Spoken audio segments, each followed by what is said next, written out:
themselves the elite. If not us, who? A little bit of the bubbly. And if not now, when? We don't care about race or gender or sex or religion. If you're an elite athlete, we want you. This is an official declaration of war. Change the world. We are gonna change the whole universe! This is what you call a paradigm shift. Will you follow us? All Elite Wrestling.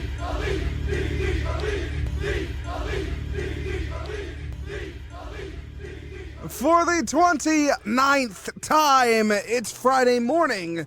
And you know what that means? It's time for the next chapter of the only professional wrestling podcast that is changing the world every week. This is Seeing the Elite, an AEW podcast. I am your host, Bryce Reed. I am joined by my friend, my co-host, my tag team partner, Mr. Jonathan Davis. What's up, dude? AEW Dynamite has exploded on the TVs around the world, and we're going to talk all about it on this week's episode of Seeing the Elite. But first, if you're joining us for the first time, welcome. Jonathan and I are two friends, fans, lovers of professional wrestling who are here every single Friday morning with all the latest news from All Elite Wrestling. Thanks to our supporters on Patreon that help make it happen. They keep the show ad-free and help us make it better each and every week, especially our very special EVP this week, Chris Genro. Thank you so much. Genro is short for generous, I guess, who is the truest and best of friends. Considering this shit's been live for like less than 12 hours. If you'd like to become a member of our inner squared circle and call yourself a best friend of Seeing the Elite and AEW podcast, head to www.patreon.com/Seeing the Elite and get yourself some awesome perks, including getting to watch the show live. That's www.patreon.com/Seeing the Elite. Thank you so much for helping make this show truly elite. For the free listeners everywhere, this is not a sports entertainment show. It's an entertaining sports show supported by fans like you from all over the world on YouTube, iTunes, Spotify, podcast services everywhere. Subscribe, review, give us 5 stars just like Meltzer. It makes us feel so sweet. Jonathan, how sweet? Too sweet, buddy. Too goddamn sweet. Facebook.com/Seeing the Elite. Twitter @Seeing the Elite. JD, as always, on the time codes, although there really won't be many this week. We're going to start with a quote.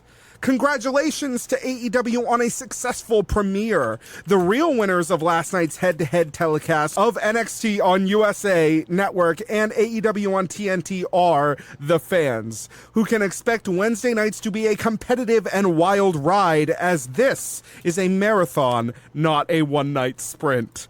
This, of course, is from WWE, and if you're looking for the saltiest motherfuckers in the world, try Stamford, Connecticut tonight. Dude,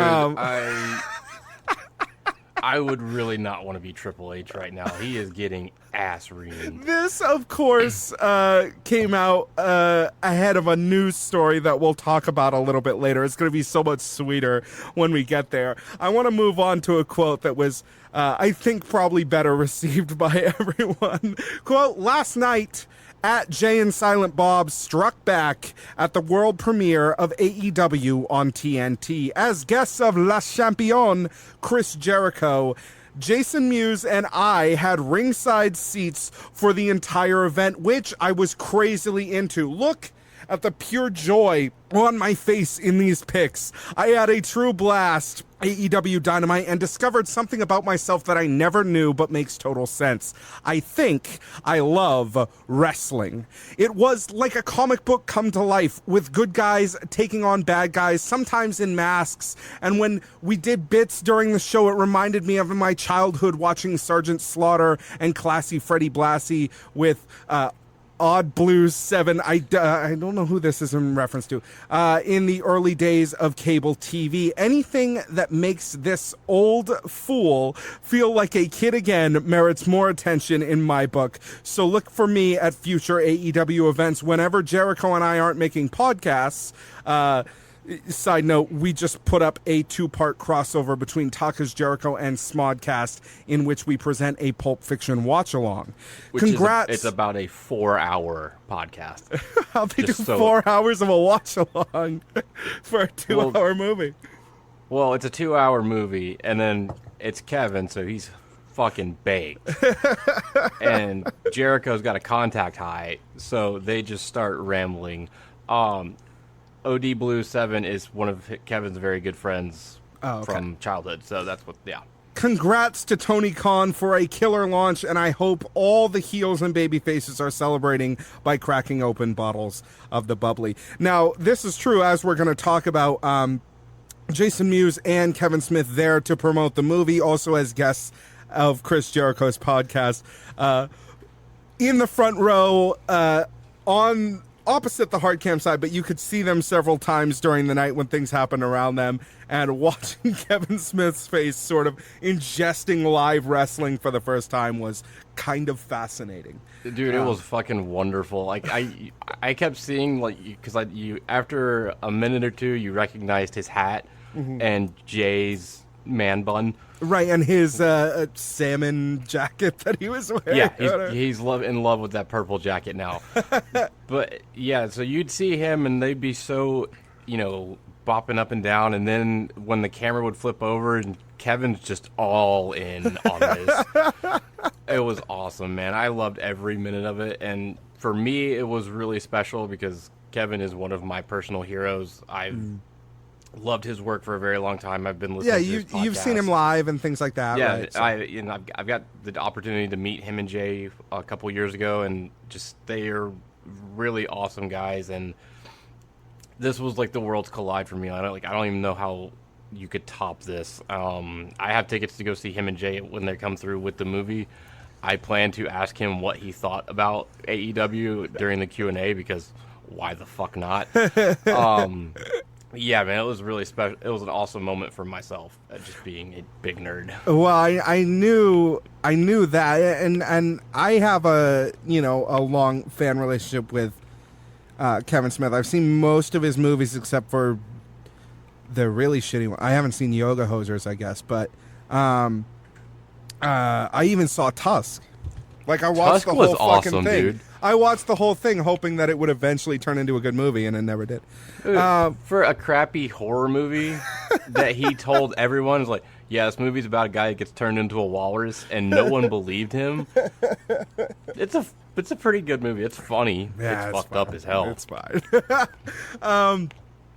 But immediately upon seeing both of them, because we had kind of gotten these photos of them beforehand, and we were like, oh, kind of weird that they're doing a photo shoot. And then they were there at the beginning of the show, and we were like, oh. And my first thought was like, oh, Jonathan must be When Worlds Collide, right? Yeah, 100%. The bit they did with Joey Janela, it was on Twitter only. Yeah. Top notch. I assume that maybe we'll see that on Being the Elite this week. Probably. Yeah. The core conceit of this thing they did was Joey recognized them because Joey is from New Jersey, and they're like, "Oh, you're Joey from wherever, right?" And he was like, "Yeah, that's me." And they were like, "Oh man, Silent Bob used to sleep with your sister," and he was like, "Oh, that's not me." And he gave some other name, and then he left. And then Jason Mewes was like, "Didn't you also sleep with that guy's sister?" I thought it was great. Good times, man. Good times. So worth going to check that out. Kevin and I'm sure Jason have a bunch of photos up on their Instagram, and those are worth seeing as well. Backstage stuff with a bunch of different people. Leva Bates, who was apparently there, I guess, despite not being on the show at all. But yeah, a lot of the people. CD posted something on Twitter about getting to meet Kevin and talking to him about one of the movies. So there's a lot of really good interaction. That That's just the little shit, man, that makes you really happy about AEW. Yeah, so it'll be weird. If they show up on BTE, that'll be pretty crazy, man. Like them showing up on the TV show is one thing. Them showing up on BTE is just straight weird, man. That's crazy. Fair enough. Yeah, I agree. BTE number 172, The Cleaner. This one's going to be real short because the episode was real short. It's about 4 minutes long. It's just one scene. Matt makes a phone call to Kenny and in so many words tells him if he can get over this weird funk that he's in, they could really use The Cleaner in the match on Dynamite that they're about to have. This, of course, came out on Monday. The show was on Wednesday, so really only a couple of days difference here. Following this, we see a pair of aviators on a table. A hand reaches out for them and then throws them in the trash, as Kenny's voice says, "I'm just getting started," and then chuckles. So it looks like a reaffirmation of this character not going back to The Cleaner, is instead heading in this new kind of broken Kenny direction, which is weird because there are parts of this show where he kind of leans into that and parts of this show where it's like, I don't know if that character would do this, that we'll talk about when we actually get to the show. I do want to talk briefly about Tuesday night. Tuesday night they showed another one of these sort of countdown twos or run-up shows that they've been doing that are kind of recuts of Road 2 footage into these sort of longer forms. I watched it, man. I really enjoyed it. It was very well done, and it had some stuff I hadn't seen before. Thank God they didn't show that dumb segment with Conrad, but man, overall, it was a very well put together piece. It was super well put together. Like the last two of them, they did one for Double or Nothing, they did one for All Out. They were both kind of like this. What was nice about this one is the last two were kind of like complete. If you had paid attention to all the things they were putting out, like you and I had, and like granted, most people don't, there was not a lot or really any new footage in that one. This one, there weren't new interviews, but they had used parts that had previously hit the cutting room floor and had kind of told stories. Sort of the biggest story that we hadn't heard before, there was a story about them about the Bucks first meeting Cody at PWG and their first impressions of him, which was kind of fascinating to hear, and that I hadn't really heard before. Probably been talked about somewhere, but it was definitely sort of new footage that we hadn't been able to see before, which was nice to have that there. And it was good. You can find it on Hulu under All Elite Wrestling. The show is on Hulu under All Elite Wrestling Dynamite. Like it's not under the same thing, which is kind of interesting. But it's also on TNT's website. It's entirely, as far as I know, entirely free for everyone to watch the premiere episode. Yes. So if you didn't get a chance to watch it and you don't have cable, definitely jump on that. Yeah, pause this episode now. Yeah, because we're about to spoil the fuck out of it. But yeah, I mean, even if you don't care about all our spoilers, you definitely check it out, and if you can watch it for free, watch it for free, and you don't have to go to the high seas. Yeah, and that in a way that will be supporting them to some degree. At least they can look at the website metrics and things like that.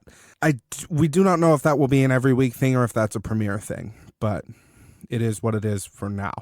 I don't really see any reason why after it's aired live, why they wouldn't just put it up every week, but TV companies do a lot of things that kind of fucking don't make any sense to me. Don't try to figure out what the fuck Warner Media is gonna do.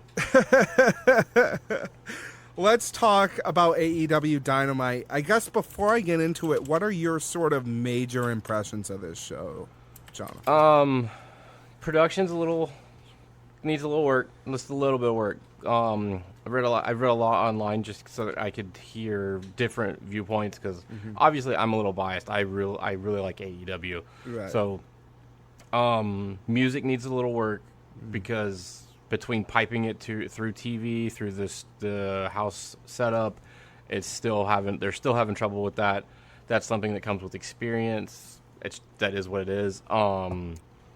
Overall, I really like the show. They kept to the 2-hour time frame. They kept it tight.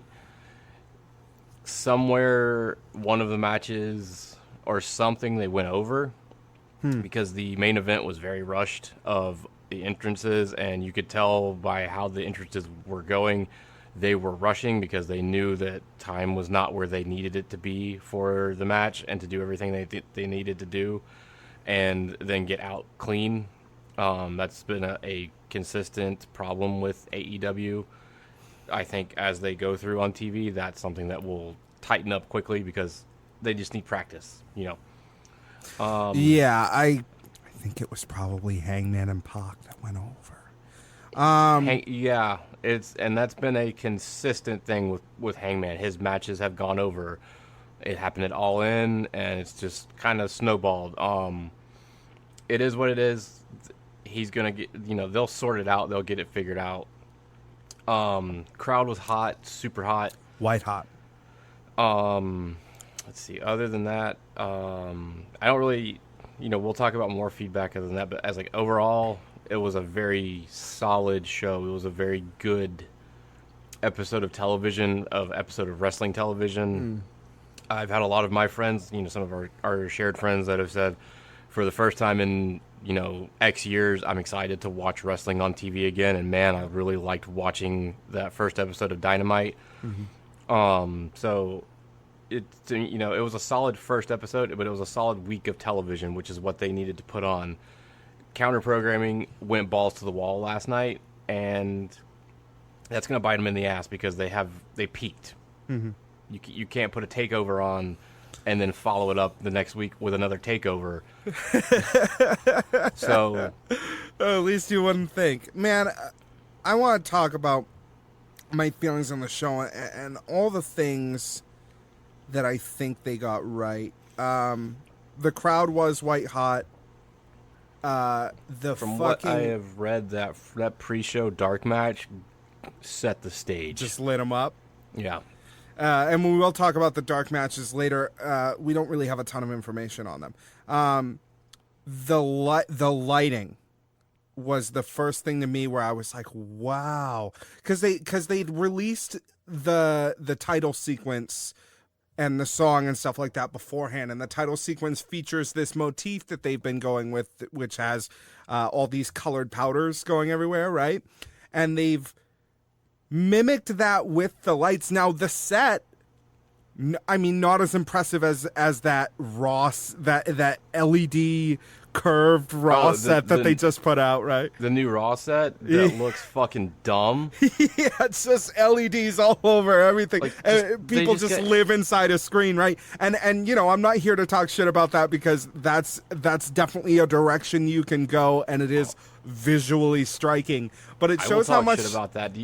I remember when I was taking photography classes. Yeah, it's just a light board. Like we had one of those in our classroom where we would take still photography of shit. Right. It's just a light board. It has all of the curves exactly like that fucking stage does, and it's like you don't use this for a stage. This is like your backdrop for stock photography. But it's so wonderful to see. It's sort of a traditional stage, the chandelier is back, the tunnels are back, the screens that they had are back. But what really was different about this show was the lighting was I really thought super awesome, and really embraced this sort of all sort of colors, this sort of Technicolor sort of motif that they're going with, and I was like, wow, that's gorgeous. It just looked gorgeous, and people who were in the room when I was watching took note of that and took note of the sweeping crane shots, which they've kind of dialed in now and know how to use more effectively than they have in the past. And haven't used them every 5 seconds. Right, and when they have used them during this episode, I thought they were super awesome and effective. I do have here, Jay and Silent Bob first row, which was cool. Sort of celebrity integration. I think that's something WWE does that isn't a bad thing. I just think it can be done smarter.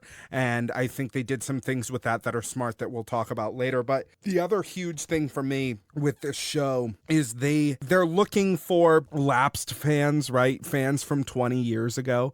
And they got that tone. I don't know if you feel the same way, Jonathan, but watching this episode, there is this danger and unpredictability that I associate with wrestling, what I think wrestling should be, and what I associated with the best episodes of Lucha Underground, right? That feeling that you don't know what is going to happen. That feeling at any time. The feeling that literally anything could happen next, right? Yeah. That hasn't been for me in a WWE show in as long as I've been watching, basically. Dude, I can honestly... It totally happened for me during this episode, and I was like, that's what it's here.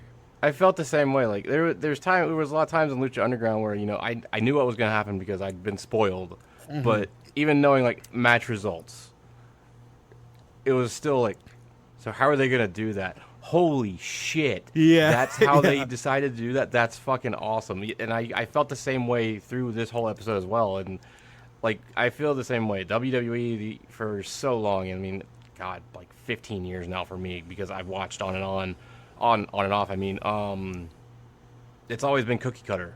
Mm. You knew nothing was going to happen on Raw. You knew it was going to go to 11:06. Right. And then it would cut out. And you knew, okay, this is random pay-per-view, 6 of the year. Champions are going to win. Okay, cool. I don't know if it has anything to do with results as much either. It's something that's harder for me to put my finger on. What is it about it that feels unpredictable, that feels like anything could happen, but... I don't know, man. I felt this way during Lucha Underground. I felt this way during WCW. I've watched a lot of indie shows like New Japan. I feel a little bit in New Japan for a while, but then it became the predictable thing. Ring of Honor's always felt very predictable to me. There were times in Impact when I was like, and it's mostly more recently when it was, Billy Corgan was behind, the mastermind. Yeah. Where you could like, okay, and it spawned, a lot of that spawned out of the Hardys by being broken. You didn't know what the fuck they were going to do. So it's that kind of thing where it's a strange thing, man. I can't put my finger on either, but it's nice to have that quality back to wrestling. And I feel like that was the biggest thing they needed to deliver on, and they fucking did, man. And I want to say I went and I watched the NXT show today. I read the Reddit comments. Anyone who said that show was better in any way than the AEW show, and I understand we're biased, but that's why people come here. We have AEW in the fucking show title. Anyone who said NXT came even fucking close to being a better show than that AEW show is out of their goddamn mind. Yeah, I agree, man. It was a whole different fucking thing. It was, first of all, and not to, put down that a great show can't happen in a small venue. It's fucking apples to oranges. As we'll prove when we talk about ratings later, it was apples to oranges. This show should be compared directly. Just because they're on the same night doesn't mean it's the same fight, because NXT has... regardless of the fact that they put on a mini takeover last night, they've brought a knife to a gunfight with this show, because I watched that show and I was like, wow, comparatively, this seems pretty low rent.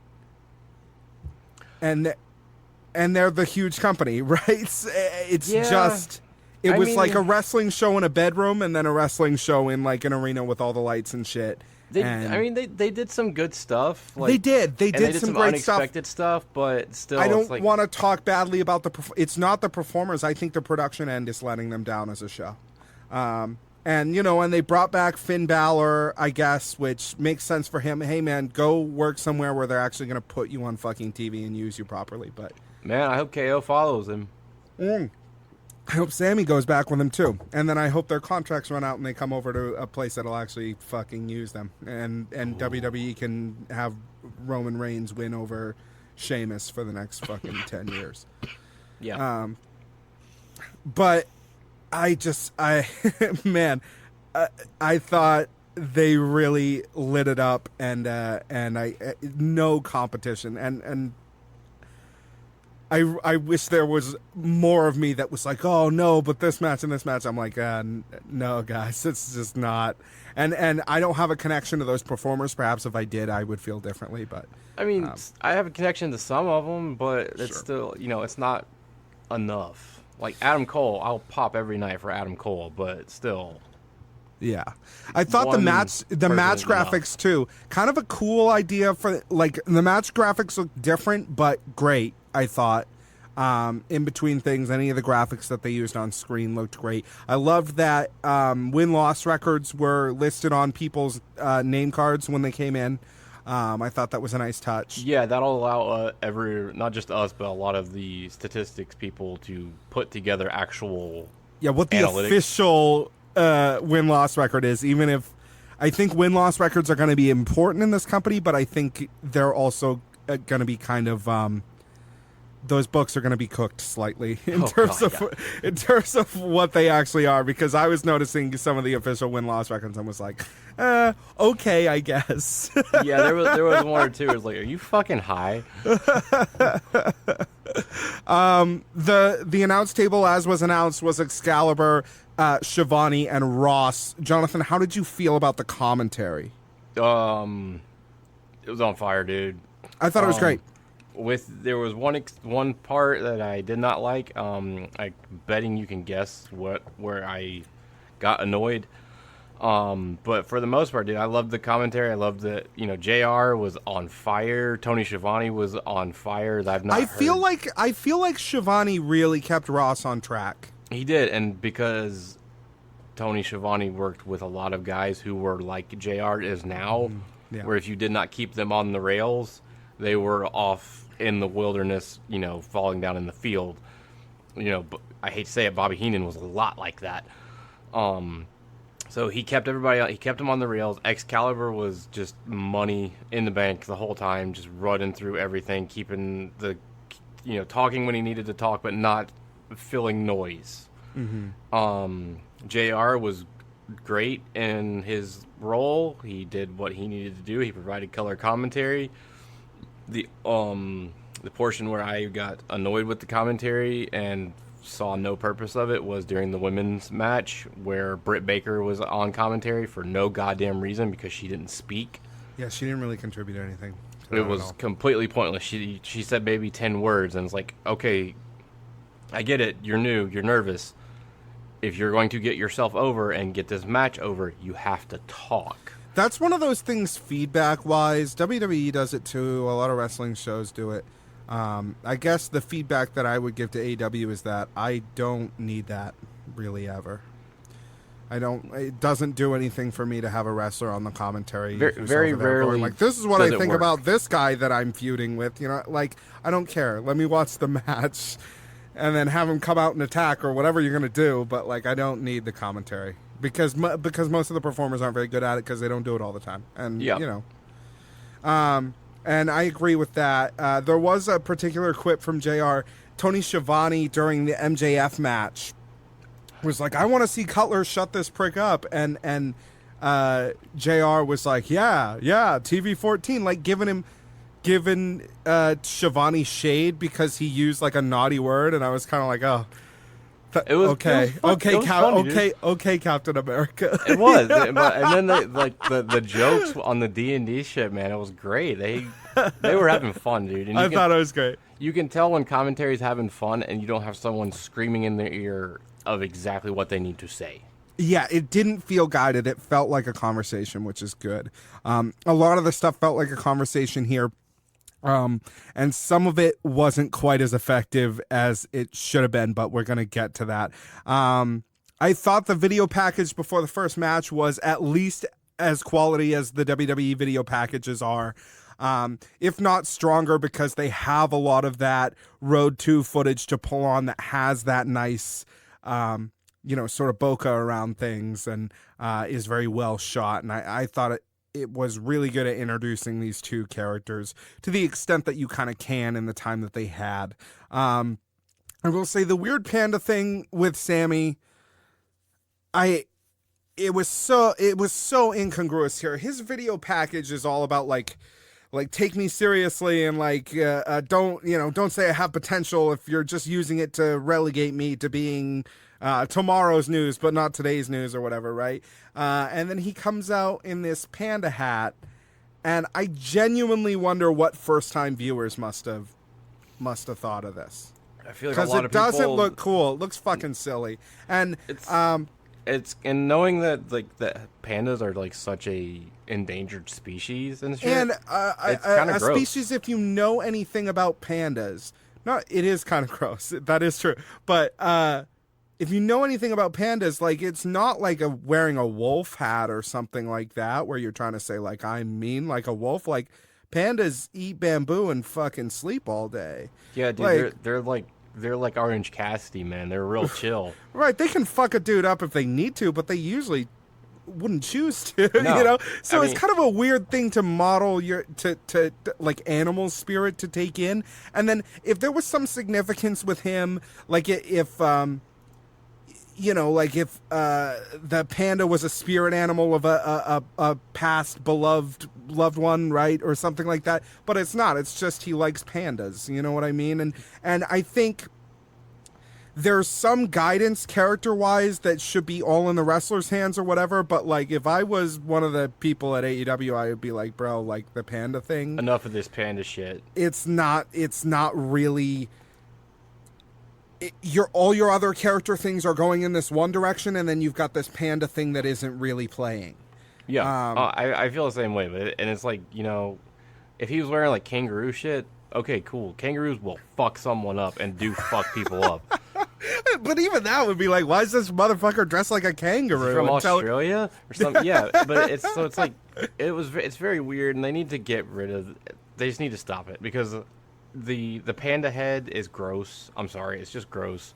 Yeah, it's kind of gross. And it has nothing to do with anything else that he's doing. His gear doesn't even have like the panda face on it anymore. Mm-hmm. So it's like, and I'm hoping with the stuff that happened at the end that maybe that's taken care of. But look, I know he bought it custom not very long ago. Good for him. He wasted his fucking money. He probably wanted to get a couple of more entrances out of it. But I think it's the one part of his character that is just like, why, what's going on here? And I'm sure if I watched his blogs and I was a fan from a long time ago, I would get it and I would be like, no, the panda thing, it's awesome. He loves pandas, right? But as an observer who watches him through the lens of AEW, it's like, okay, I understand young kid, I understand cocky, I understand wanting to take on the world. I understand everything else about his character. And then also he's got this weird thing for pandas, which seems kind of out of nowhere. Cody and Sammy, though, had a great sort of PPV style match. Excellent match, really. Cody wins by getting the knees up on Sammy's shooting star press and then rolling it into an inside cradle. There was a great moment during the match where Cody goes for a kick to the outside, accidentally hits Brandy off the thing because Sammy pulls her in the way, and then she hit the barricade right in front of Kevin Smith, who I'm pretty sure shit his pants. Yeah, dude, he was not like the Brandy taking the bump right there, dude. He was like, "Oh my god!" It was so. That was like the real moment. Like you could tell, like just completely sold him on everything, fully invested. Yeah, he was in, man. It was great. And that's like I said, that's one of the great things about wrestling is when you think that thing that couldn't happen happens. Yeah. And then you just have to kind of live with that, right? Yeah. I mean, even then later in the match where Brandy pulled her high heel off and just started beating the shit out of Sammy. Okay. I've seen that 100 times. It's still funny. Cody almost crying as he introduces Tony Schiavone. Guevara shakes Cody's hand. Cody, of course, because of this, never sees Chris Jericho coming down the ramp. Jericho attack at the end of the match. Live feed continues through the commercials in like a picture-in-picture thing, which I think is fucking awesome. And they do it a bunch of times during the episode. Now, granted, there were a lot of ads. Yeah. But not more than I felt is typical from watching Raw or something like that, but there were a lot of ads. mercifully, though, if an ad happened during a match or while something they felt was important was happening, they showed the ad over here in a big window, and they continued to show the live feed in a small window. They kept picture in picture for every match. There was one instance where some shit in the ring happened that was not caught on the feed, and we will talk about that later because it's fucking hilarious. It was hilarious, but I think the reason why Jericho did it is because he knew he wasn't on television. Oh, absolutely. That was not something that would have happened if that had been live. But either way, top notch. But I love this decision. I hope it's something they keep up on TV because it makes it feel like, hey, we're going to cut to commercial because we have to, but something crazy could still happen while this is, so like, we're going to make sure you don't miss any of this. And it feels like a dedication to the live event as an idea on television, on TNT's part. And I'm really surprised they did it because I'm sure they probably have to sell that advertising for cheaper than they otherwise would because they know people are going to be intentionally not watching it, right? I mean, you kind of got to look at it this way. I mean, most advertisement is people, like the companies know, like very, very few do they get people watching it because commercials, like, okay, going to get a sandwich, going to get a drink, going to the bathroom, whatever. So, or changing the channel. And one thing this does stops people from doing that. Yeah, it keeps you on the channel. You know, and it did do that. I know there were a number of people on Reddit who said, I totally intended to go back and forth between NXT and AEW, and I forgot about NXT because they continued to run the live feed through the commercials. So it was like, well, what am I going to leave? I'm going to miss... I'll miss something. It's not like I'm going to be, it's picture in picture. Oh, cool, he's in a rest hold. Yeah. Awesome.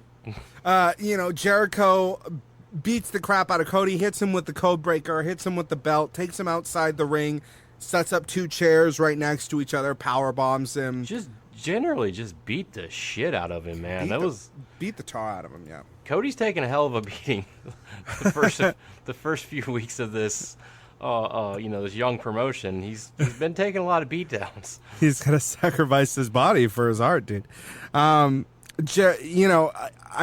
thought this was great. Of course, it pays off later. MJF has his match next, cuts a promo on the way to the ring. This sort of core conceit being that Cutler is just like everyone else in the audience. He said, Cutler got lost on his way to his seat on the other side of the barricade.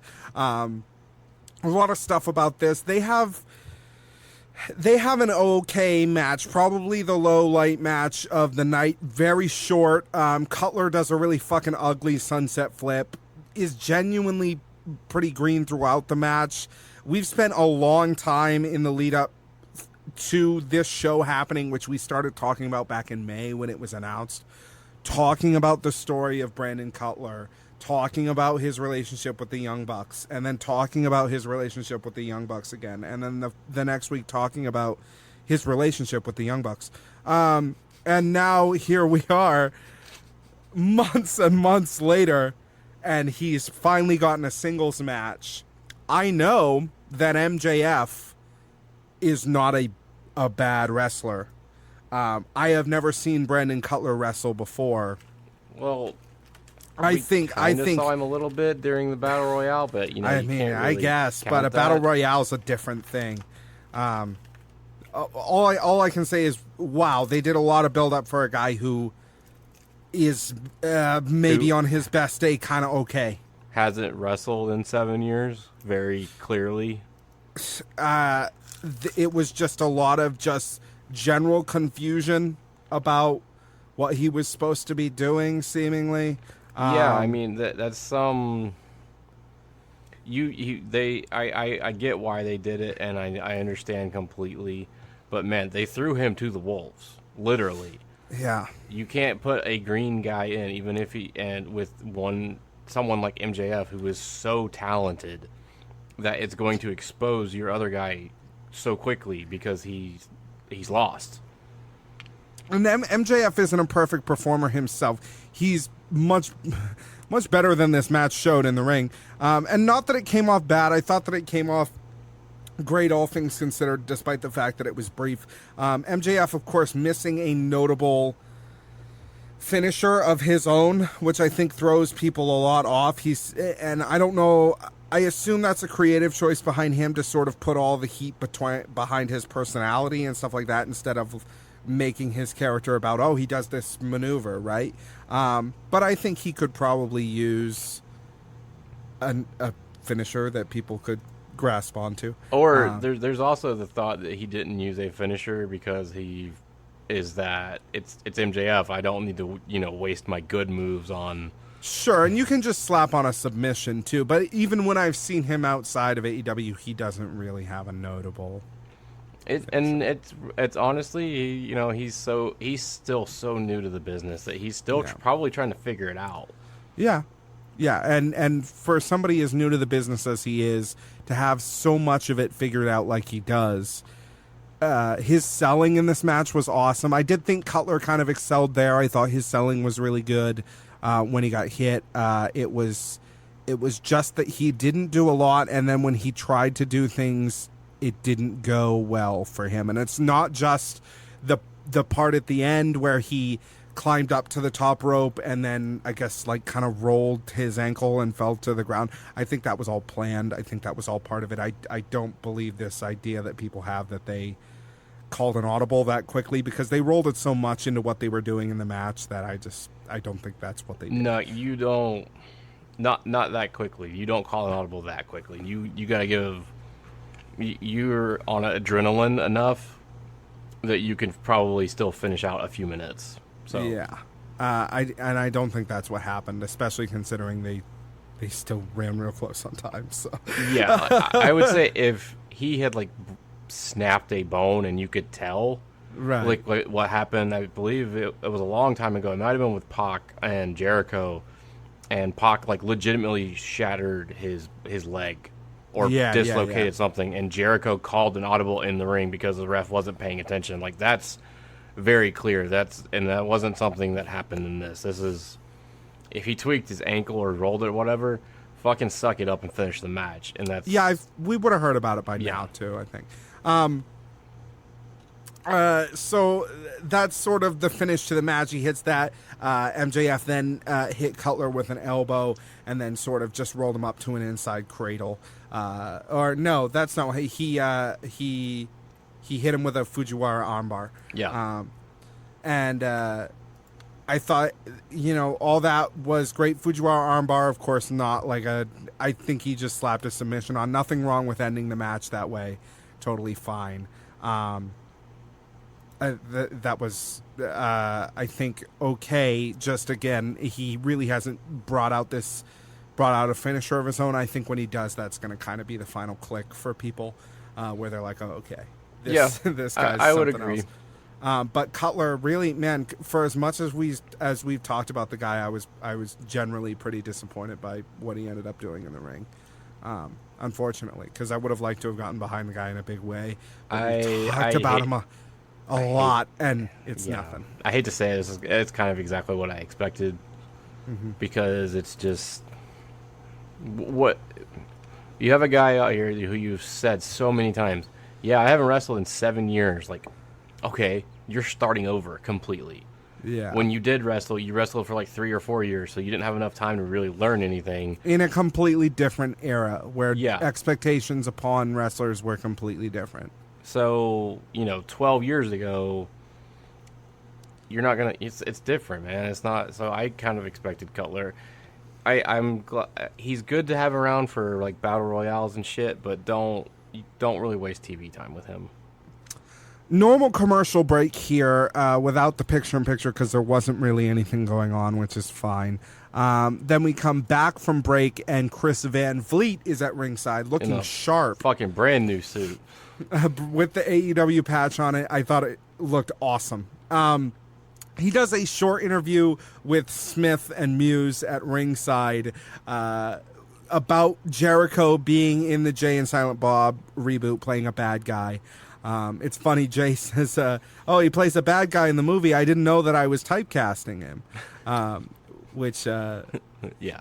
Kind of, it's a quote, it's fine, but it kind of points a little bit too much at what we're seeing here, and it's kind of weird that they're not scripting him. They're not scripting anybody, right? So it's going to be that. They had Kevin on screen for 10 minutes. He didn't say fuck. He didn't get them fined by anybody. He didn't talk about. He didn't pull a blunt out of his fucking bag, right? Or oversharing about his sex life or anything. And so I was like, awesome, we did it. It's a success. And Helico, and here's the thing. This was about the celebrity interaction that I thought was uniquely AEW and so refreshing to see. And Helico and Jack Evans come down, and Jack Evans immediately turns to Jay and says that Morris Day and the time sucked, right? That's like, for people who don't know, and it's probably most people, that's everybody. That's the thing. Everybody knows that reference. Everybody from Jay and Silent Bob Strike Back.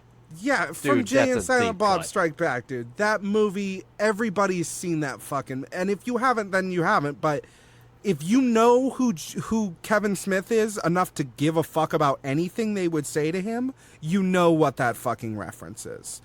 And so I think that's what's so refreshing about this, is that WWE never would have done that because of how that reference is, right? They would have been like, oh, well, no one's going to know what that is or whatever. The trust that Tony Khan or whoever was like, do this. I mean, of course, like they said, not scripting, but if there was any sort of input from them, the idea that a younger mind would, of course, be like, well, if they know Kevin Smith, then they fucking know what this reference is. So if we're going to say anything to him at all, we might as well say this, because that's just going to pop the real fans even harder, right? It's like a super smart use of a celebrity that makes the integration feel more authentic and genuine, rather than just like, oh yeah, they're here. But like, or rather than them coming out and saying Dogma sucked, right? Or, pick one of the movies or whatever. No, it's a reference to something Jay's character said in one of the movies, right? And it's so specific and sort of fan forward that I cannot imagine WWE ever doing anything that specific. Well, I mean, number one, they would never involve Kevin Smith at all. He's not famous enough for them. Sure. Even though Bob Barker can come on. Yeah, but I mean, and that's the thing. Kevin's very much a cult figure, but he's not famous enough for them. Whatever. But no, they wouldn't do this in WWE. The other thing in WWE you would see is you would see the celebrities being there for 5 minutes or a match, and then they would be moved away because the celebrity interaction was to do one specific thing, and that was it, and they're not needed there anymore. So that's taking up seats that we could have given to someone else.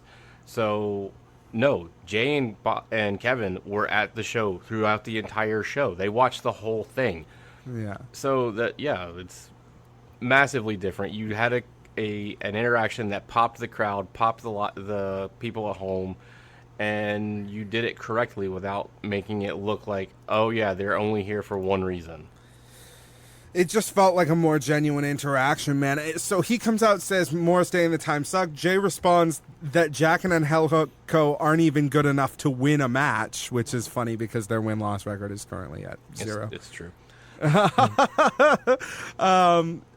Which I thought it was brilliant and super, just one of those things that it was like you wouldn't follow us on this if you could, and you can't.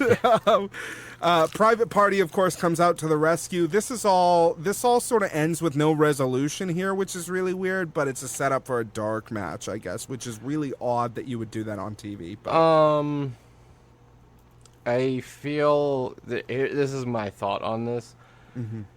They had planned for Angelico and Jack to have a match against Private Party on the show. Mm-hmm. Because of time. It got cut. That's why the dark match became an 8-man tag, which is very out of place for AEW from what we've seen so far. Kind of weird for them. So I feel like they were setting up a match to pay this off, but then they were like, oh fuck, we got 15 minutes realistically, we got to run. We don't have time to even squeeze them in. Yeah, and that might be the case. I wouldn't know, and I wouldn't care to speculate without enough information, but that might have been the case. That sounds like something that could have happened. It definitely makes more sense than them sort of setting up this angle and then It's really never paying it off on the TV show at all. It's another one of those things I've been like adding to my mental list of things. Like if I ever got the opportunity to talk to Tony Khan or Cody for like an extended amount of time, it's like I'm just asking like, okay, so what were the original plans? Because I know it's never going to happen and it doesn't mean anything at all. But I'm curious. Like started Double or Nothing. What was the plan? And then like All Out, there was a plan there that got audibled because Moxley had MRSA. So I was like, just fulfill my own curiosity, because I know you guys had a plan. I want to know. Right. Next, SCU did a worst town bit in front of the White House. Scorpio Sky's Obama impression is actually damn decent. Not bad, dude. Not bad at all. Would not be out of place on SNL with that impression. Kind of love it. Would like to see him do it more, even though it would make less sense. Now, granted, it didn't really make a lot of sense here either, considering Obama hasn't been the president for like 4 years now, but still perfect. 2 years? Okay. It's really only been like 2.5 years. Feels like 4. It just feels like it's been my entire fucking life. Then, Tony Schiavone interviews SCU on stage. Sky calls it AEW clap dynamite, right? Which was great. Reports that the combo that will represent SCU in the tag team tourney will be Frankie and Christopher Daniels, due to their experience over any other tag team. Told you. Yeah, I mean, it's cool. They like set up the mystery and then sort of paid off the mystery with sort of no fanfare, which is fine. That's fine. There's nothing wrong with that. I mean, but I would rather them pay it off here than continue to do dumb shit on Being the Elite, if we even have Being the Elite next week, and just like, right. I don't know, man. Let's keep talking about it. It's like, no, just fucking tell me. Out come the Lucha Bros. Phoenix reminds SCU that Lucha Bros are the best tag team in the universe. And then there's a catchphrase sing-along between Cerro Miedo and SCU with the audience that only ends when Penta spits a mouthful of water into CD's face. So while you were watching this, did you see Penta sticking his head out in the curtain? No, did that happen? Because he was wearing a white mask. You saw it. The stark color contrast. It was funny. He popped his head out once or twice just to like, okay, we're going. Nope. Okay. Of course, a scuffle breaks out between the two teams as we go to commercial. Back from commercial to see the two main event teams preparing in the locker room. That's the Elite and Jericho and LAX. Now, Jericho and LAX had been spoiled on the night before, the show on the night before. The run-up show had shown that they would be Jericho's partners, LAX. Which was fine, kind of weird that they kept it a secret this long and then paid it off on that show, but I guess they would have paid it off here before the main event anyway, so I guess it makes sense the way that they rolled it out. When we go into Pac versus Pac, or Page versus Pac, rather, what the fuck? Short guy wrestled himself, eh? Yeah. The man that, I guess, Singularity forgot. This match is amazing, I thought. I thought it was a great match. The turn in the match, of course, is when Pac lands that low blow on Hangman. I love that Hebner knew that it happened. Yeah. But didn't technically see it, so couldn't call it. I thought that was awesome.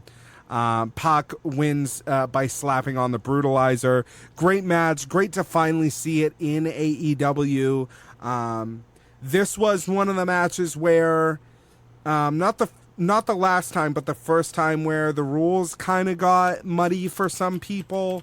I understand that. I really do think they're kind of leaning into a referee's discretion type thing. They've mentioned it several times on commentary.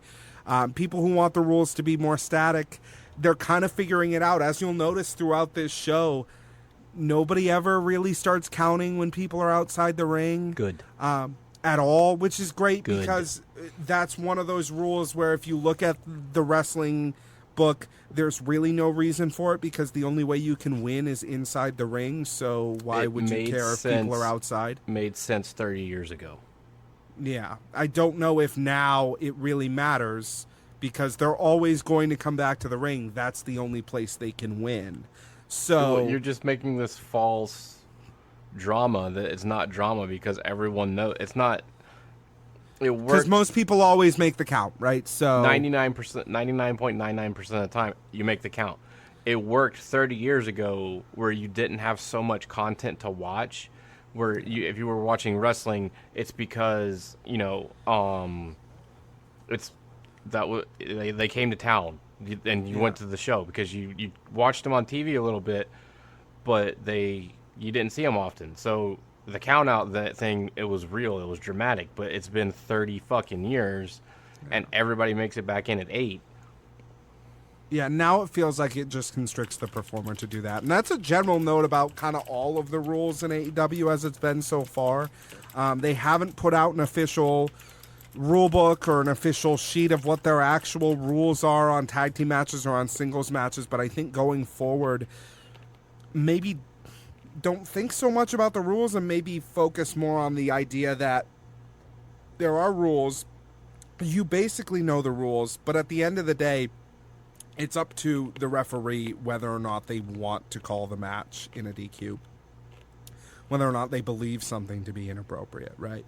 So it's Lucha Underground rules, basically, Essentially, the way yeah. that it was, So, and indie wrestling rules, as they have been for a long time as well. So, that's kind of how it seems like it's going to be until they get more things narrowed down. And I think ultimately the sort of rule of cool here is to not let the rules get in the way of the fight and just let the performers do what they're going to do unless they do something that's heinous or whatever, right? Like somebody hitting somebody with a chair or whatever. But it's not going to be called. And there were several things during tonight that in WWE would have been called, but like nobody wants to see that. Everyone wants to see people getting the chance to fight, right? So just let it happen. And that seems to be where they're going with everything, more or less. It looks like Britt Baker will be on commentary for Nyla and Riho, as she ended up being. This match was great and got perhaps the best reaction of the night. Yeah, absolutely. It was super, super hot. Yeah, I didn't like the match that much. Okay. I zoned out a little bit. It's a better women's match than some of the ones we've seen so far in AEW. Yes. Riho did a lot better. She did considerably better. Nyla, her best match and the best match that a Joshi has really had on AEW. Yeah, absolutely. But I don't know. It wasn't for me. I kind of knew going, and it may be that I colored myself before it ever happened. Mm-hmm. I told myself you're not gonna like this match, so I didn't. But the ending was surprising. I wasn't expecting that. I do disagree. I think Nyla's gonna be fine. Mm-hmm. I think the angle they pushed her in of I'm overconfident, I'm gonna beat her because I'm bigger than her, and she's no challenge because I've been fighting my whole life. For lack of a better word, all the bullshit that they came up with. Yeah. That angle is fine. So this I makes mean, her hungry. yeah, but I see really, where you're coming from 100%. She never really said that stuff, though, and the thing that bothered me, and I'll get over it. Like I'm not mad about it or whatever. I think Riho winning, as she did here, was probably the right move for the division. Was definitely the right move for her. I think it's difficult for Nyla to continue to play the native beast, whose weakness is apparently small Japanese women that are a third of her weight. With any other character, it's not a problem. I'm not a person, as people know, that cares about, oh, a small guy can't beat a big guy or whatever. But to be beaten by the same significantly smaller person several times and then to come out and be like, I'm a beast, it's a little like, well, we know that you're not. And it's difficult when this character of Nyla Rose hasn't really had a chance in the past to at least establish herself as a beast. We're just supposed to assume that she is, but all we've ever seen of her is losing to tiny Japanese women. Yeah, that's fair. And so that sucks for her character. For the rest of it, probably great for the division to put it on a babyface early. It'll be interesting to see her matches with other people. I thought the match was great, not amazing. There was a weird moment in there where Nyla almost got herself DQ'd, which seems really weird with how important this title is supposed to be to someone that would almost happen. She got the chair pulled away from her. There's another one where she has Riho almost passed out in an STF and then releases it for seemingly no reason. And that didn't make any sense because I don't know why you would refuse to take a submission win in a title match. But then Riho makes the pin the same way she did last time, but it gets to like a 2.9, which was really cool because it was almost like, oh, it's that move's got her tripped up. She can't outscout that move, right? I thought Nyla did a really great job. Internet dudes who are like, the biggest comparison I see is, oh, she's Nia Jax mixed with Tamina or whatever. She's 10 times the wrestler of both those fucking dudes, first of all. Second of all... Sure. Second of all, the thing that really upsets me personally is that I feel like when they say she's like Nia Jax and Tamina, they're intentionally not comparing her to skinny girls. Yeah, they are. And that's wrong. Which is, it's like, okay, then it's not about her wrestling ability. You just hate her because she's fat. What? And to the same point, why don't you compare her to Chyna? Chyna was a very good wrestler. Sure. Well, maybe that's why they don't want to make that comparison, but I don't know. Why don't you compare her to Brie Bella? Yeah. Right? But you wouldn't make that comparison, even though Brie Bella is a fucking shitty wrestler, right? So... some of it just seems like, okay, you're not even in here talking about her wrestling ability. You just hate her because she's fucking fat. Pretty much. And it's like, okay. She's not 125 pounds with double D fake tits. Right. That are wearing a low-cut shirt. I'm talking about Lana. So, yeah, if that's not it, then they don't care. They don't like that. I don't like fat girls. No. It's like both these people. Yeah. It's like, well, okay. She's not really like either of those women at all. But okay. Riho won the match with a running double knee. Great for her. Again, pretty terrible for Nyla, but she'll survive. She's got plenty of TV time ahead of her, especially after they had this match that really got the crowd whipping more than basically any other match that night. And the crowd was hot throughout the whole thing, but for that match was on fire. Nakazawa comes out, congratulates Riho. Nyla beats the shit out of Michael Nakazawa. That was so good, dude. I want to see that. I joked about it in Discord. Yeah. Nyla versus Nakazawa at Full Gear, man, all the way. It won't happen because intergender, but man, I'm down. I want to see it. Nyla she almost fucked does up a Kenny, Death too. Valley driver to Riho off the apron to the floor, and then Kenny makes the save, which is weird for Kenny to come out and make that save, but okay. No, it's not. As much as he has talked about Riho and Joshi and how much they have featured him during Well, sure, yeah, I guess that with them being a tag team and stuff like, maybe we're heading towards a mixed tag of some possibly, sort, but they've also said a lot that he was the one who called her with the contract and all of that. It makes so much sense. You're right. Jericho's mystery partner is now again here, revealed to be LAX, announced on the primer episode. This final match is a great match. Turning point being when Mox comes out and attacks Kenny. I did think it's interesting. Kenny came out and made the save in a T-shirt, and then apparently ran back into the bag for the commercial break, took it off and put on the vest. Right? And that's what I mean by that. This is where they started really rushing, because he had to have sprinted to the back, threw the T-shirt off, put the vest on, threw water in his hair. And then they started the introductions. It was very rushed introductions. This is not like the Bucks at all, or Kenny. They're in the ring in 30 seconds. Jericho and LAX come out. They're not calling them LAX, by the way. It's Santana. They just call them Santana and Ortiz. They're probably coming up with a different tag team name. I'm betting LAX is maybe not a trademark, but they're maybe trying to move away from Impact, which is fine. That makes sense. I get that. Or they're worried about LAX, right? Yeah, the actual airport being upset about it. So right, exactly. Or they were. It may have been. It could be a million things. It could be that LAX as a stable is going to stay in Impact, and Impact just politely asked, yeah, you can. We will release Santana and Ortiz from the contracts early.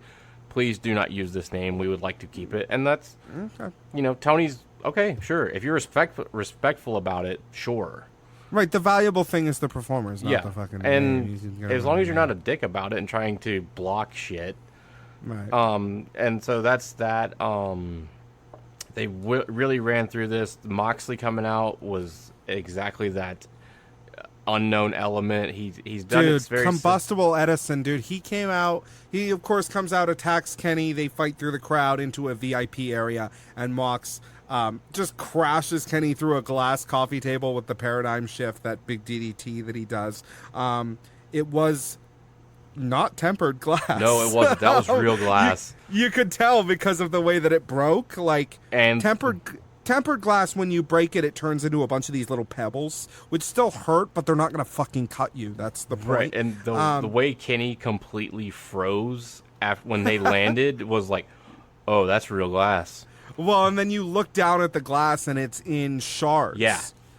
Which only really happens with real fucking glass. So great stuff, dude. I love it. The only thing I have a criticism with Moxley is he still really sucks at that run in and start throwing punches thing. He's always sucked at that because he pulls them too much and it looks fake. Sure. I think he may, and part of this is probably he's still rusty and that elbow is, probably still tweaking, but he's got to work on that, man. We went to break, during which somebody threw a hot dog in the ring, and Jericho stopped the match, grabbed a mic, and asked who threw a wiener in the ring. Now this is great, and probably something that probably the biggest thing that fucking pisses me off about AEW is that this Fight.tv subscription that people are using, this Fight App subscription that people in other countries get, that they've complained about it because they didn't get ITV Live, even though they were never going to get that. At this point, because I still saw people complaining today, fuck them. If you have the Fight package, go fuck yourself and shut the fuck up and being a whiny baby about it. You're getting the superior product. Go fuck yourselves. So much better. You're getting it for $4.99 a month, which, by the way, is like a tenth of the price that we're paying. Yeah, a tenth of the price that we have to pay in America to get this channel and watch it live. You're getting the show live without ads, and not even without ads, without ad breaks. You're literally watching a live feed of the show with no ads and no breaks for $5 a month. You can't get a fucking coffee for $5 in this country. Yeah. I'm like, bro. You can get, the coffee I drink, yes, you can. Okay, you can get a McDonald's drive-through coffee. I don't even mean that, but just a regular coffee, not some of those, I want a Frappuccino with 3 squirts of vanilla. Have you ever had a Frappuccino, though? They're delicious. I have, but just give me coffee. I don't want all of this shit and all of the sugar. I just want my coffee. All right, let me rephrase it. You can't get a Taco Bell Big Box for $5 in this country. They'll tell you it's $5. You used to be but it turns out it's like $5.55. You used to be able to get a Moe's burrito on a Monday for $5. That's long gone too. Yeah, can't. $5. What I'm trying to say is $5 in it is an infinitesimally small amount of money to pay on the monthly. Yeah, To be able to watch on the monthly. that much content. You can't go to the movies for $5, but instead here you're getting 8 hours of content ad free. And probably a discount on the pay-per-views. Yeah, we'll see about that. Well, I don't know about that. Knowing Fight, they throw coupons at people all the damn time. Yeah. Fuckers.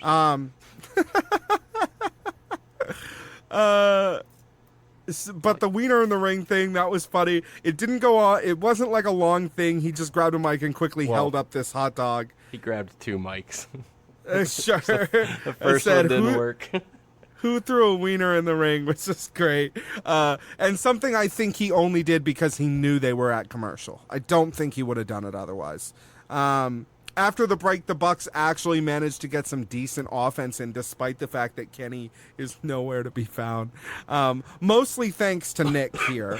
The Bucks almost hit Santana with a Meltzer driver. Jericho catches Nick midair with a code breaker, which I thought was fucking outrageous. He's done that a couple times, man, and it always looks so good and so smooth. And like, I really, with that move, especially how the code breaker is, I really wouldn't trust anybody else to do that move to me, because like you can fuck that up real easy, especially how coming in the air like that. Yeah, it's awesome, dude. I really love this match because thank God for the Bucks getting their asses handed to them for once. Santana and Ortiz then grab Nick or Matt Jackson by the arms and throw him directly into Jericho, spinning around in the opposite with the Judas effect. Again, another thing, like, wouldn't trust many other performers. Fucking brutal, dude. Looks so brutal. Jericho then pins, takes the win here. Beatdown continues after the match. Then Cody comes running down to get back at Jericho. Following that, Sammy G slides in, kicks Cody in the balls. Here comes Dustin Rhodes out to help Cody. In full gear and makeup. Right, like he was just hanging out. Hanging out backstage and fucking full face despite not paint. having a match. Yeah, full face paint.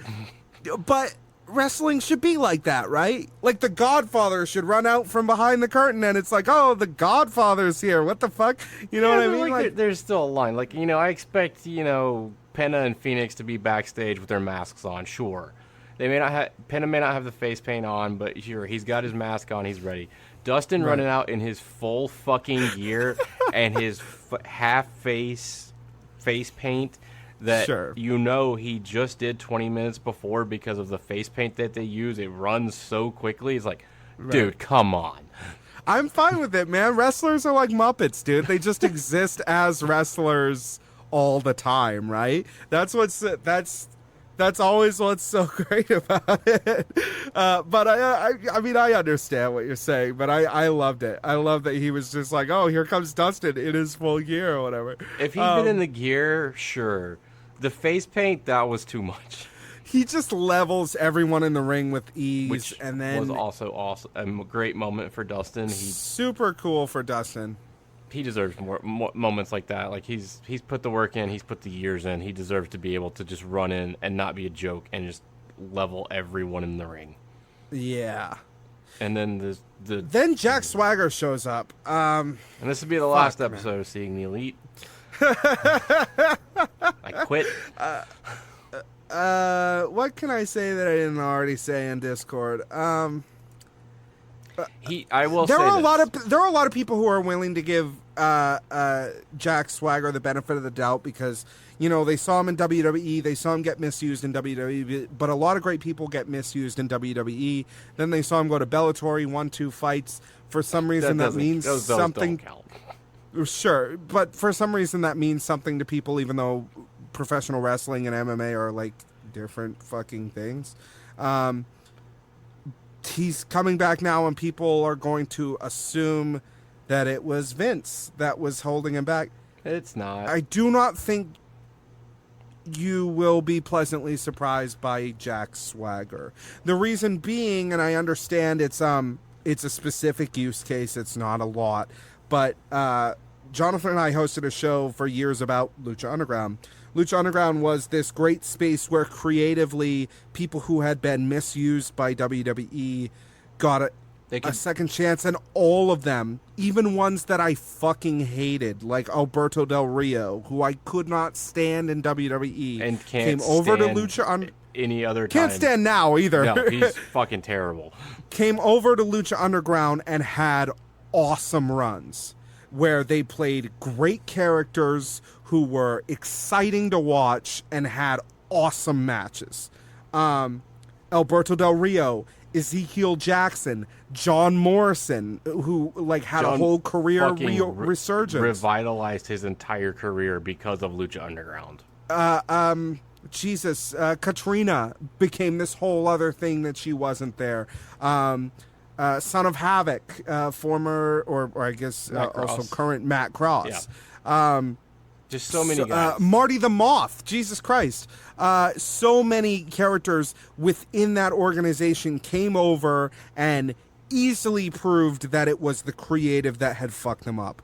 Jack Swagger is the one shiny brown example of somebody who perhaps at best was helped by Vince's creative and not held back. And I know that sounds harsh, but he's 6'5", which of course the commentary mentions all the time because it's the only remarkable thing about him. He's a fucking goober. They try and make this guy into a monster every time, and he's a fucking he just dork. looks like a goober. He stood in the ring last night and was fixing his fucking hair.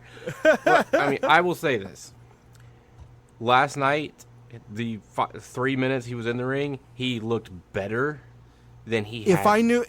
If I knew nothing about him and didn't have biases, I would have been like, okay, well, we'll see where this goes. But that's exactly what I said when he came to Lucha Underground, sure. And it was horrible. Even with my biases, I will still say he looked better last night than he ever has, to me. That said, the biggest issue with Jack Swagger is that he sucks in the ring. He sucks in the ring. He sucks on the mic. He looks like a goober. What else do you have? But they always push him as a monster because of how tall he is. He's a big tall. Guy. He's a big dude. He is a Division I wrestling champion or whatever they tout about him. That's true. He's not good for playing those characters, and his moveset in the ring. If you thought that he was just this incredible professional wrestler who was just waiting to shake the shackles of WWE and then he could finally put on 5-star matches. Nah, dog. It's the same thing. It's ankle lock and that fucking second rope splash that he does. And I mean, he did that. He looked good on that second rope splash. Thank God. Yeah. So I'm sitting here not excited, and I don't like to come on here and shit on guys, but I'm sitting here really not excited about moving forward with him. I'm waiting for him to surprise me finally this time. But he's. I mean, I look at it kind of he's like a wrestler who for a long time has been like, oh, Jesus, like, oh, man, again, just hired and hired and hired by every company and sucks and sucks and sucks every time. I look at it like this. It's been like 3 years since Lucha Underground happened when that was filmed and everything. Right. I'm personally hoping he worked with Johnny Mundo the entire time. He should have. That's because that's who was getting him booked. If he did, he should be better and should be somewhat serviceable in the ring, where the guys he's working with will be able to carry him a little bit further. But I still reserve judgment. He still sucks, but like I said, he did better in the ring last night than he had in a while. A long, long while. I think what also bothered me is that there was immediately a "We the People" chant, which I mean, that's I understand why the crowd did it. They wanted to be like, oh, I'm excited about this guy. They didn't know what else to chant, but Jesus Christ, I wish they wouldn't do that shit.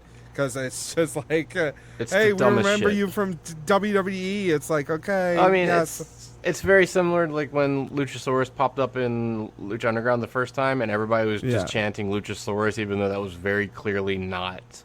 Yeah, it's gimmick. Like, you know, that's not who he is. You know, that's another character he's playing, right? It'd be like going to a play and being, you know, chanting at someone for a part they used to play on a different play, right? It would be like, what the fuck are you talking about? So, I mean, we'll see. I'm I'm super pissed, but I'm really trying to reserve judgment and give him a chance. It's been 3 years. Yeah. Everything else about this show is awesome, but fuck Jack Swagger, man. Oh, man. Jake Hagar, as he's called here, which is his indie name. Hagar. Gut wrench power bombs Dustin through the ring bell podium, and Jericho hits Cody with the Judas effect as the five stand as a stable to end the show. That's, of course, Sammy Guevara, Santana, Ortiz, Jericho, and Jake Hagar. Dick face.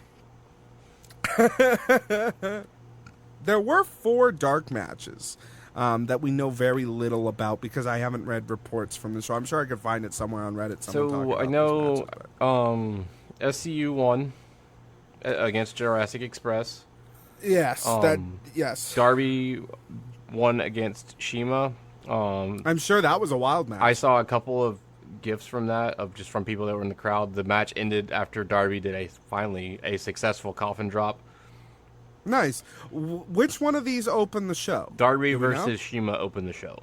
Oh, okay. So that's what had everybody freaking out. Yeah, they got that crowd white hot. Lucha Bros and the Hybrid 2, which is Angelico and Jack. Yeah, Swagger, let's talk about that. The Angelico and Jack Evans are calling themselves the Hybrid 2 now. I hate myself for saying that. Yeah, I don't. That's a dumb name, but okay. That's fine. Whatever. I don't. The Hybrid 2. It sounds like a movie. Why don't they just call themselves the Hybrids? Or the Hybrid Twins? Or they can't. No, they look way too different from each other to be twins. You can be fraternal twins. Not and look that different.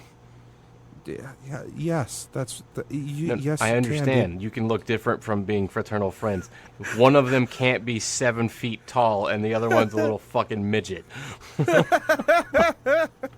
I guess you could say that. Yeah, the Hybrid 2. Dumb name, but whatever. I think they, if I read right, they won over Private Party and the Best Friends.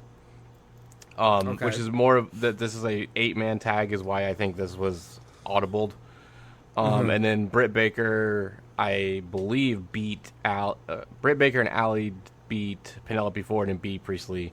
Happy to see that Penelope Ford is wrestling more in AEW. Yeah, getting a match finally, huh? Well, a non-battle royale match, yes. Yeah. Awesome, good news. I love Penelope Ford. She's very, very pretty. I think her gimmick is a lot of fun. I've seen her stuff on YouTube that's always been really good. She's a damn good women's performer, which in the women's wrestling world is really saying a lot. She can hold her own.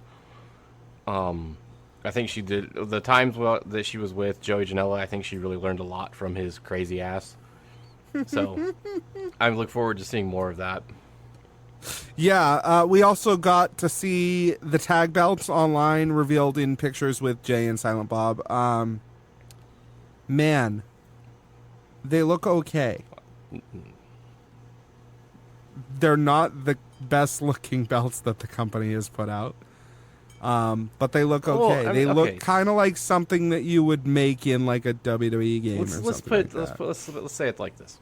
They shot their wad with the championship belt. The men's championship belt, they shot their wad. There's no two ways about it. That thing is gorgeous. Women's belt's nice. They had to clearly make a second one that is now Riho size, because if you look at the pictures from All Out compared to Riho, there's no way that belt was going to fit on Nyla. It's tiny. Like that, I don't think that thing would fit across my thigh. Well, the belts never fit around the Big Show either. It doesn't mean he didn't win them. Yeah, but like that thing's small, dude. Like real small. And you can tell like the actual size difference if you compare the pictures. But that is what it is. Tag belts. It's the third one. And I described them the belts of how the order that I like them, and these are the third ones. They're okay.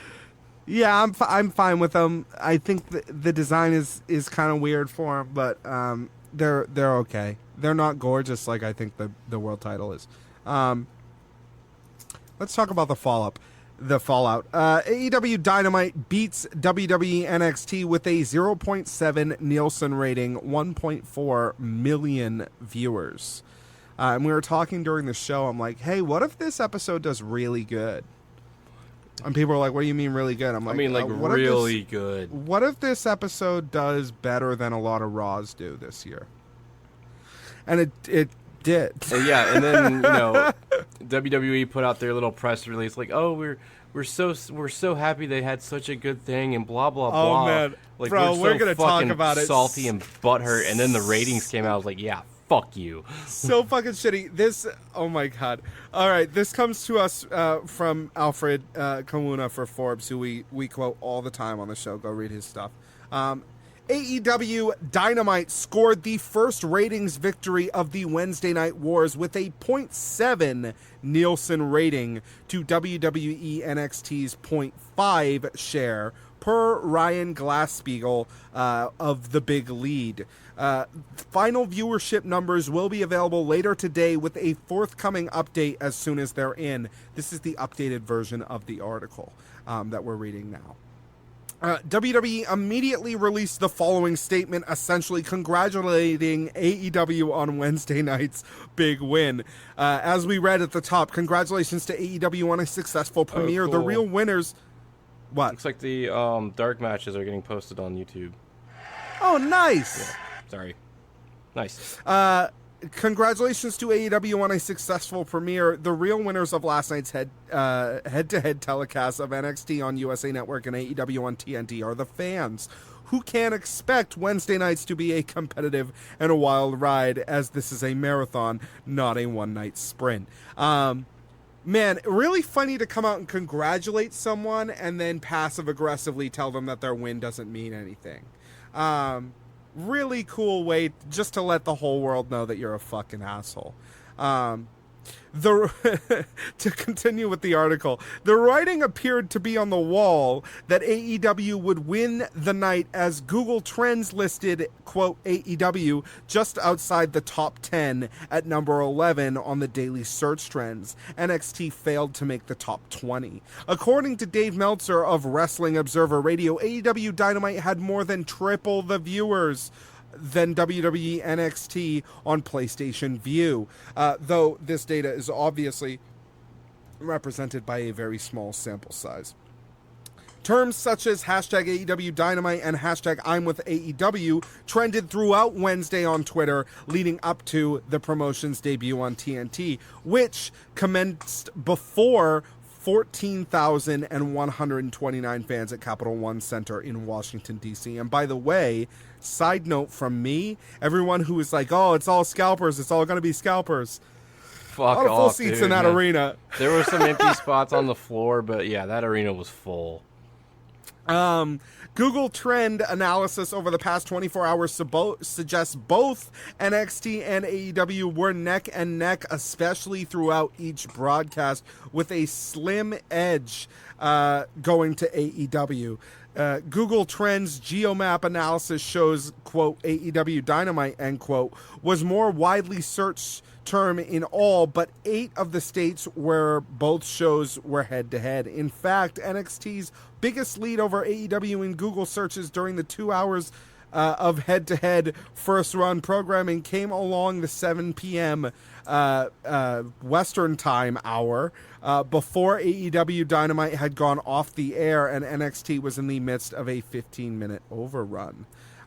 Both AEW Dynamite and WWE NXT came out swinging in what amounted to dueling 2-hour advertisements intended to hook fans on a night where each broadcast would likely see its biggest viewing audience of the year. And while NXT moved to USA Network's 2 weeks prior to AEW Dynamite, perhaps the shrewd saboteur tactic on WWE's end backfired, as AEW appeared to benefit from a curiosity factor, with fans looking to sample an alternative wrestling product.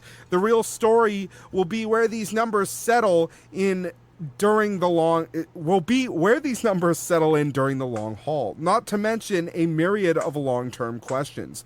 Will AEW be able to hold on to its lead?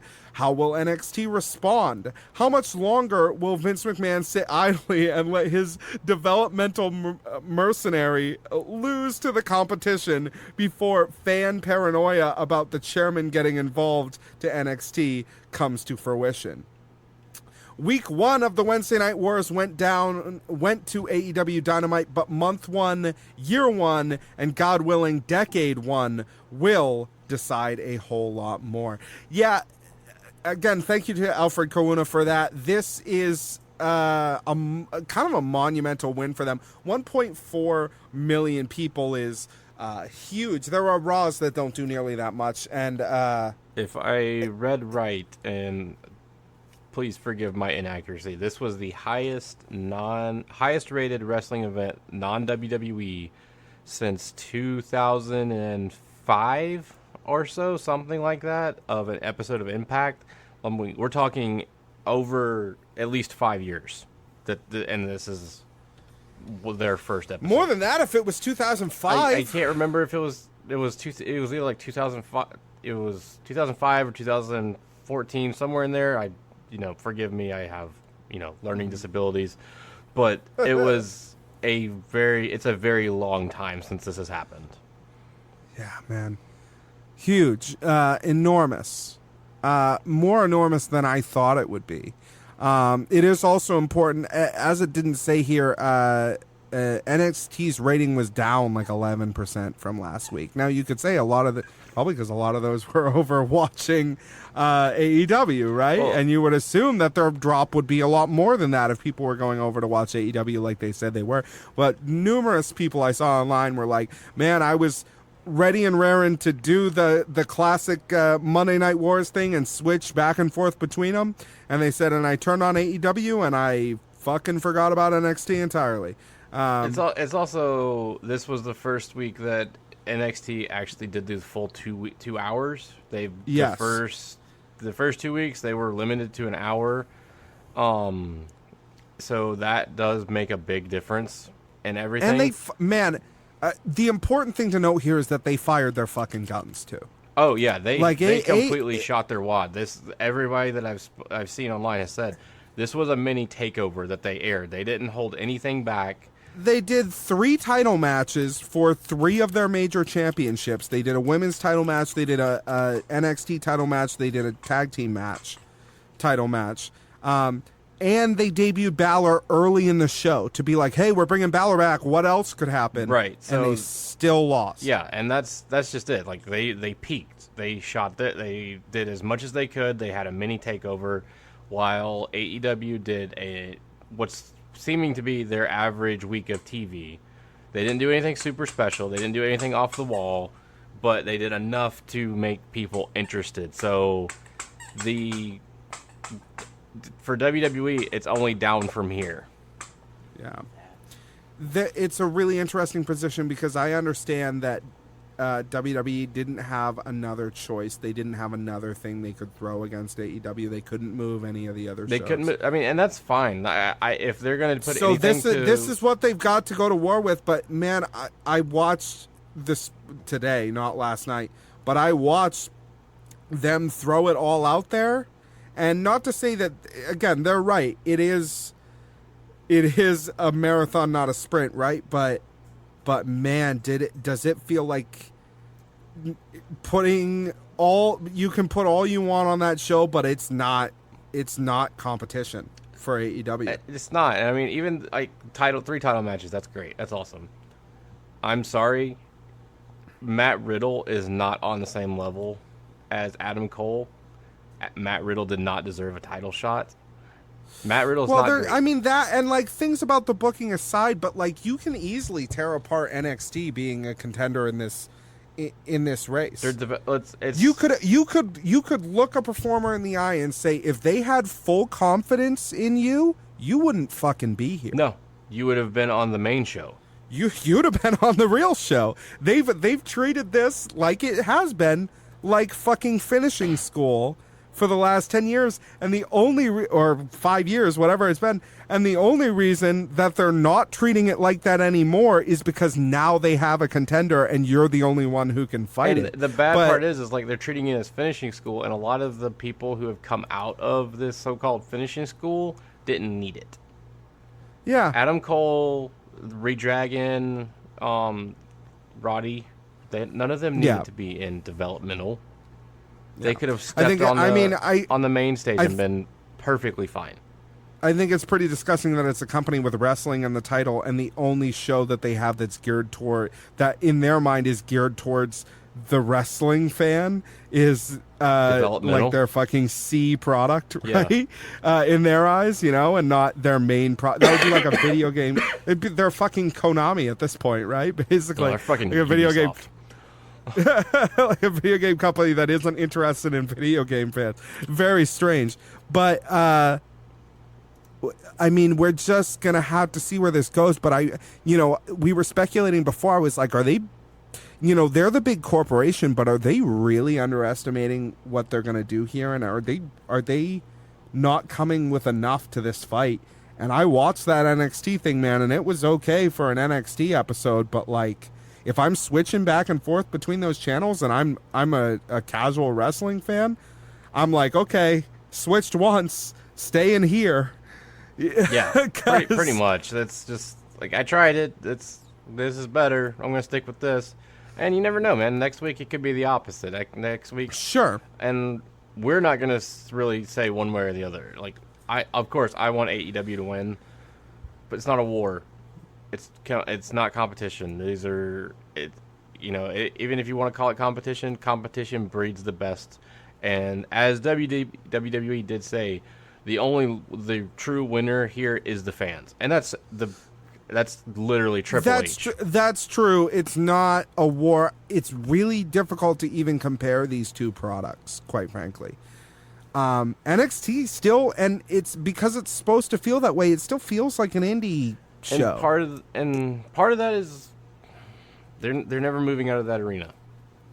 Sure, yes, but it still feels like an indie show, whereas the AEW show felt like something that could stand on its own against Raw or SmackDown or anything like that. Like it felt like that's the fight they want to have, and instead WWE is moving the troop that they can move, and it's just kind of like, oh, okay, well, you had it. That's the easy way to say it. You had an indie show versus a production, a full-fledged production.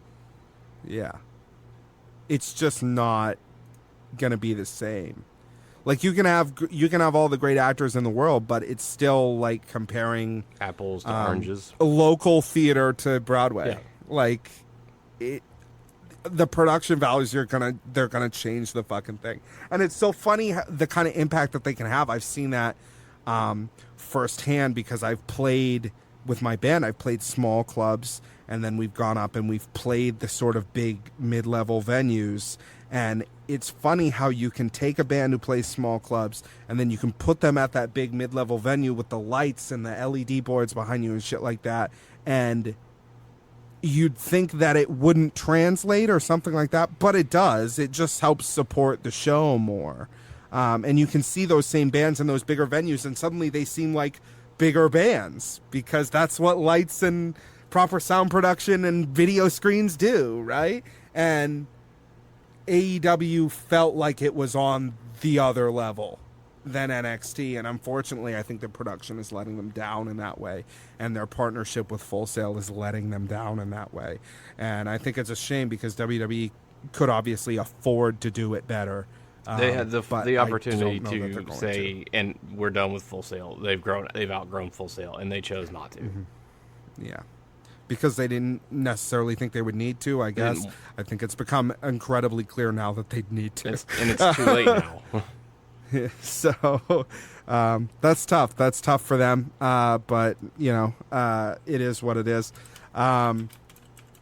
Just huge for AEW, though. Fantastic.